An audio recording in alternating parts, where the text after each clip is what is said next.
toetrany ny lalao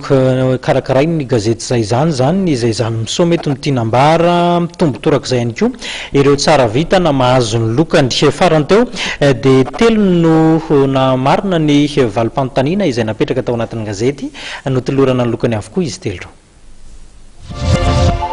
toeto amin'ny fotoana amin'ezana ny loka ho an'ny kilalao zay zany misoma zay hitatsika ao anatin'ny gazety zay zany retsika amin'izao fotoana izao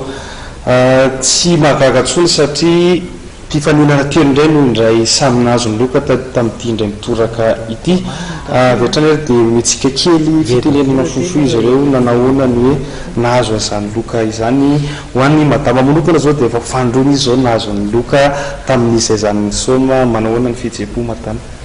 fihetseham-po dia faly tokoa satria raha nahazo tamin'ny voalohany dia mbola nitoy foana hatramin'izao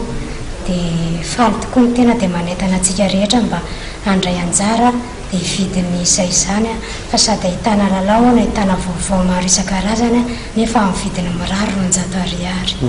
ho an'ny ramatoa kely nanahoana fihetseham-po faly koa ho an'ny madama faly dia faly tokoa ny tena ary mbola vonona foana handray anjara aratsivina kely moa ny fanontaniana tamin'ny herinandro lasa iny dia hoe iza no mpanolotra ny fandaharana resabe eto amin'ny fahitalavitra matv anarana roa no nena ny safidian'ny mpanjifa tamin'izany ny voalohany dia Marc Antoine ny faharoa kosa Philippe Albert mazava ho azy fa dia Marc Antoine no mpanolotra ny fandaharana resabe eto amin'ny fahitalavitra matv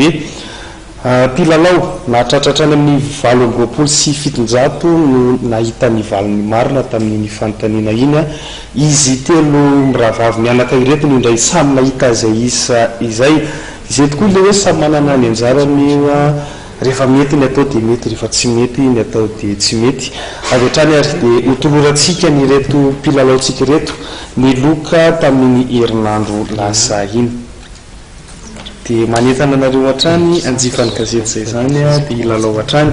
dia hisorana hatrany ny mpanjifa ny gazety izay zany indrindra ihany koa ny mpijery tsy tapaka ny fahitalavitra matv satria dia amin'ny alalan'ny fahitalavitra matv hatrany no angatlahana ireo fanontaniana zay apetraka ao anatin'ny lalao zay zany misoma zay ry aloha fa dia mametraka veloma mandrapitafo atsika ny atokantrano indray ny lalao zay zany misoma